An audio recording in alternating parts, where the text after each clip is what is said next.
In a very beautiful city called Avalon, known for its cobbled streets lined with lush, blooming flowers and a market square bustling with colors and scents, there lived a very young and beautiful lady named Zara, who recently moved to Avalon City.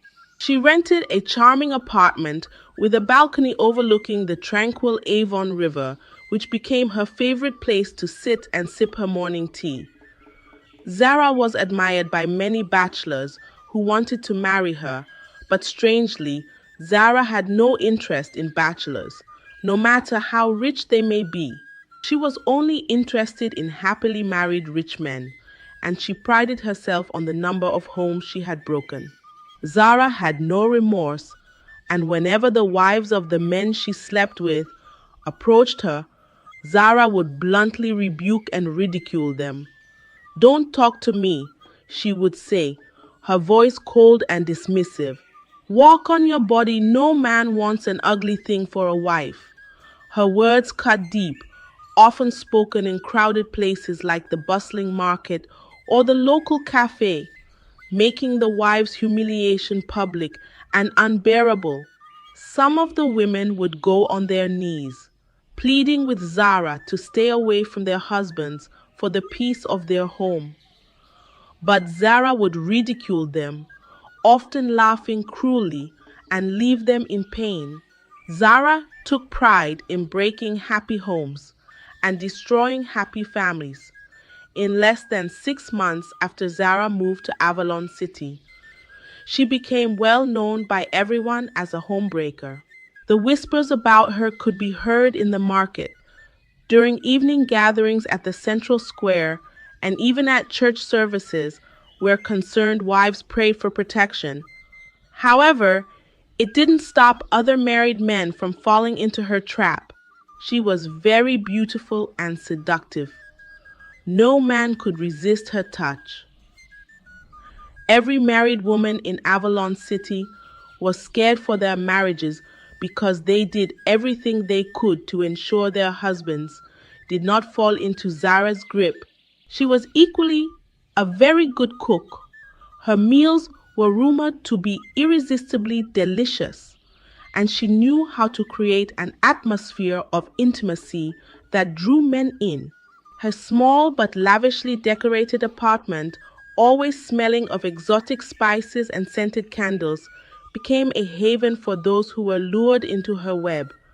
Some even rumored her to be very diabolical, but they were wrong. She was just very skilled in the art of seduction.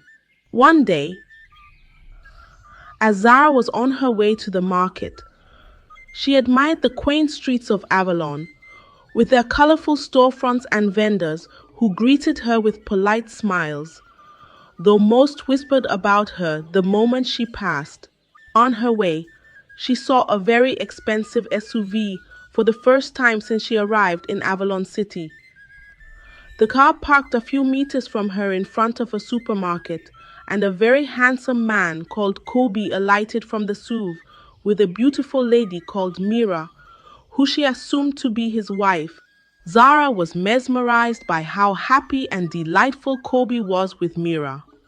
The way he opened the door for her, his gentle touch on her back, and the smile that reached his eyes, all of it drew Zara in.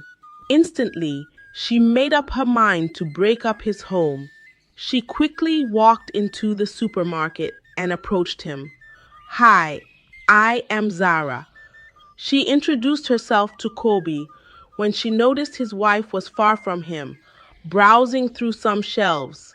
But unlike other men who would be captivated by her beauty, Kobe appeared to not be moved at all.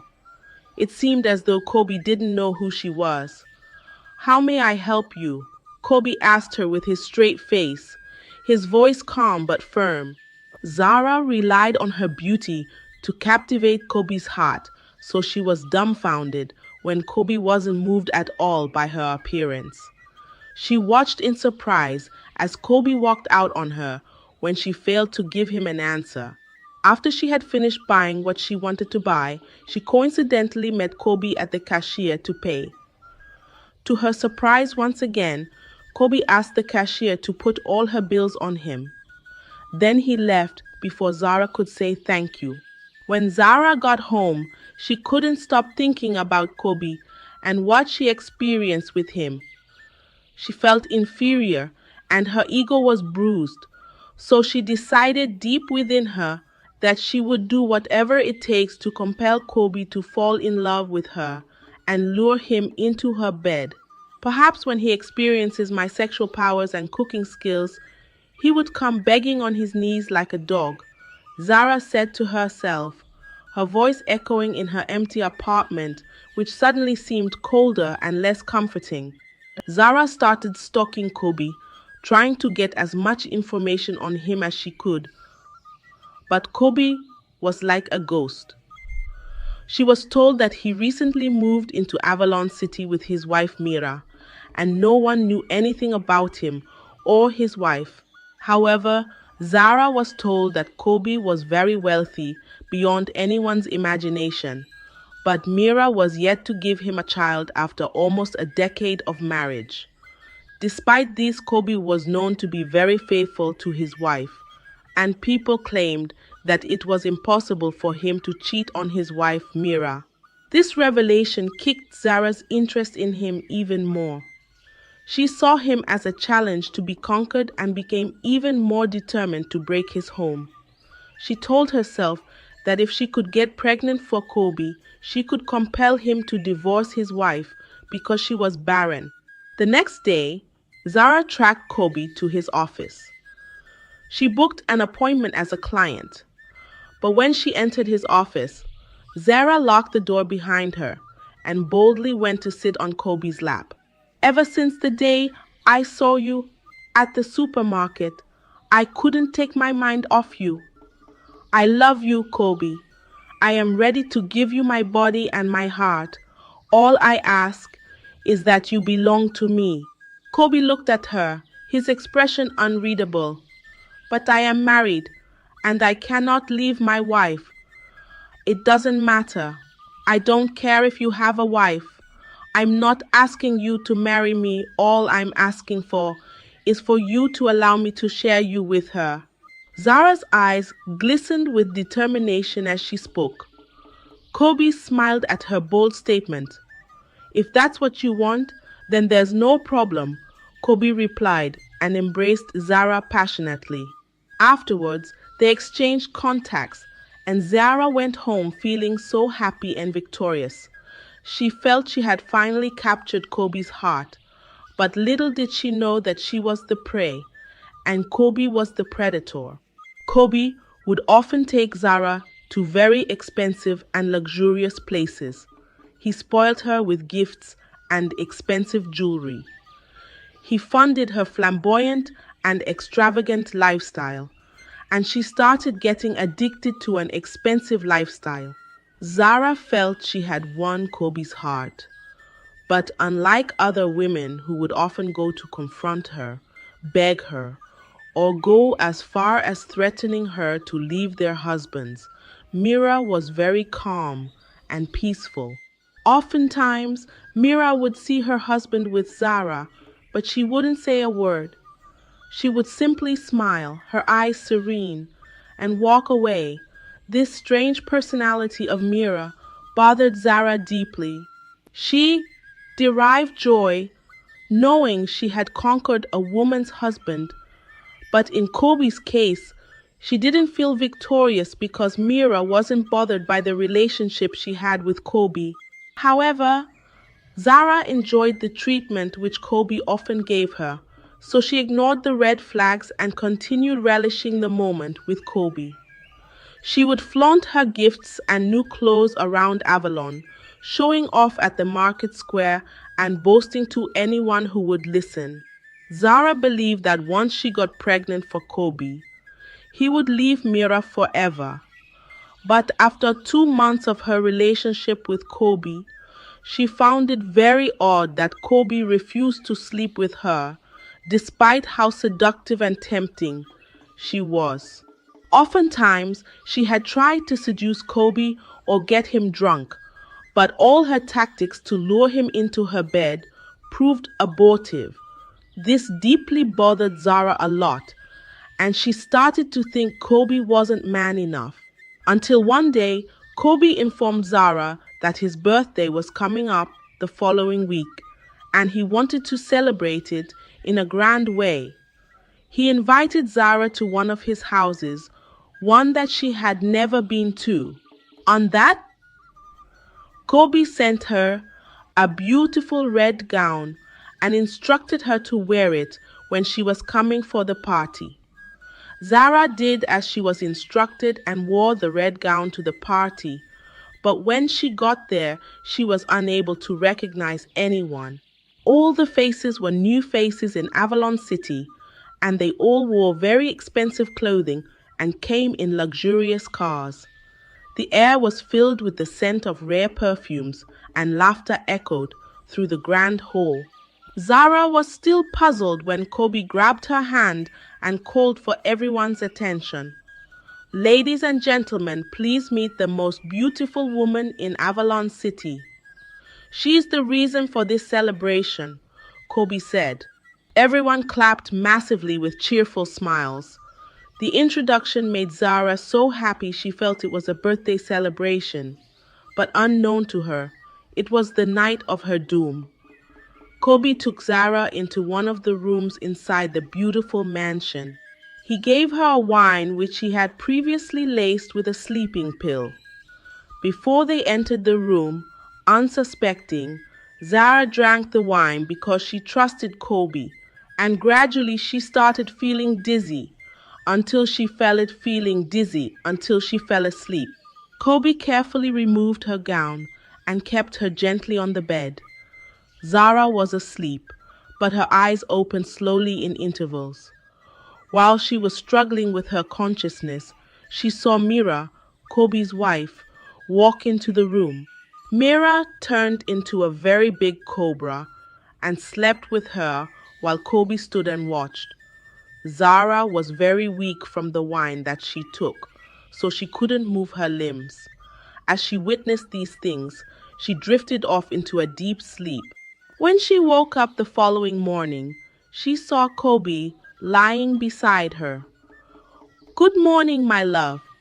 Kobe smiled at her and kissed her forehead. "Last night was crazy. You were so good." Kobe lied to her. Zara recalled the event she witnessed the previous night, but she dismissed it and convinced herself that it must be a dream. She assumed that Kobe had slept with her because he was lying beside her.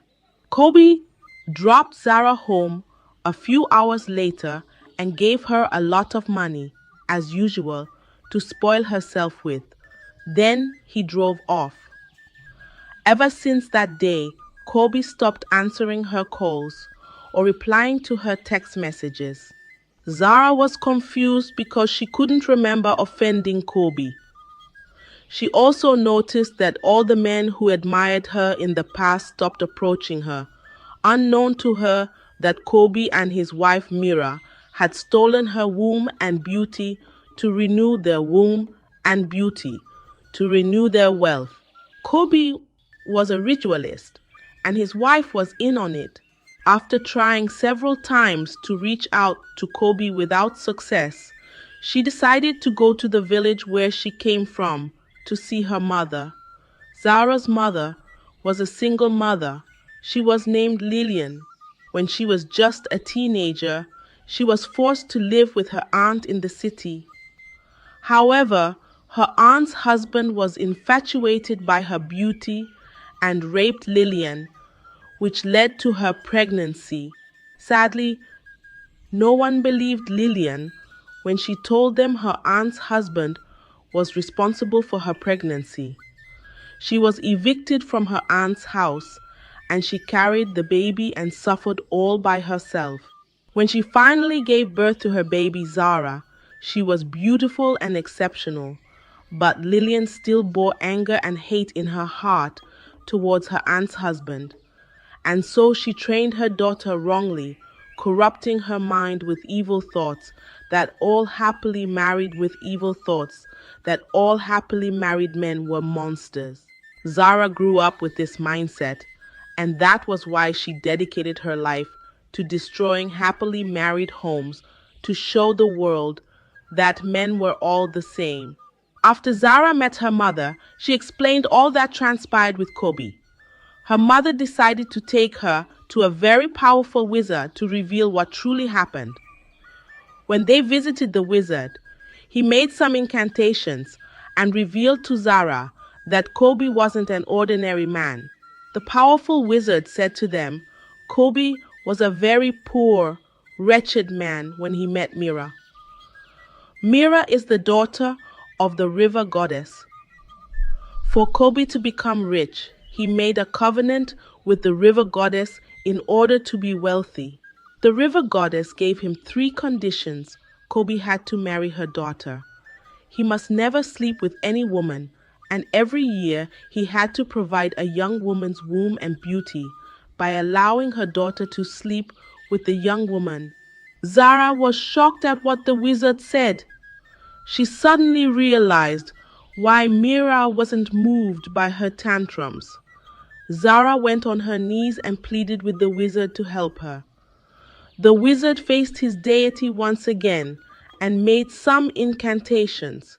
Then he revealed to Zara that the only way to get back her womb and beauty was to kill Mira, the daughter of the river goddess. Zara became confused, and she wondered how it was possible to kill the daughter of the river goddess. But she's a spiritual being, while I am just an ordinary human, Zara complained. This is all I can do for you. You would have to figure out the rest by yourself, the wizard replied. Zara and her mother thanked the powerful wizard and went back home. However, Zara couldn't sleep that night. She stayed up all night thinking about a way to kill Mira, Kobe's wife. The next day, Zara came up with a plan. She was fortunate to find a young, gorgeous lady called Fiona. After some days, Zara told Fiona her story and what Kobe did to her. Then she promised Fiona a lot of money if she could seduce and entice Kobe to use her for his next sacrifice. Fiona felt really scared, but the money Zara promised her was so much that she couldn't refuse. Together, they planned that Fiona would go to the party when invited, but she must not take the drink which Kobe would offer her.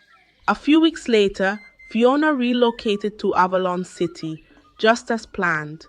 No one knew her or where she came from, and in a short while, she caught the attention of all the men in Avalon City, but she refused all their advances.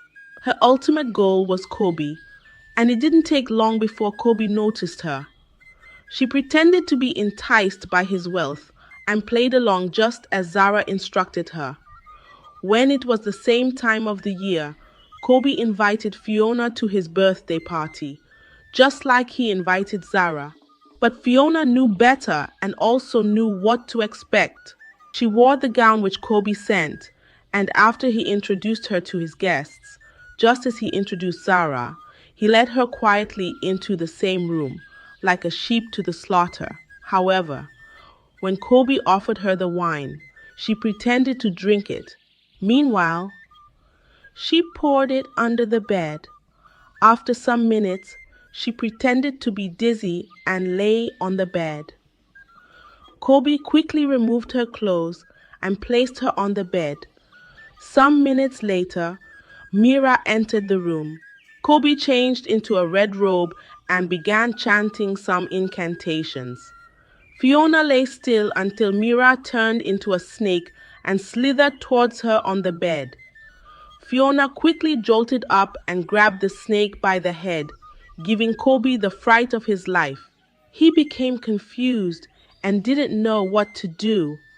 He watched on as Fiona grabbed the bottle of wine beside the bed, broke it, and stabbed the snake multiple times on its head.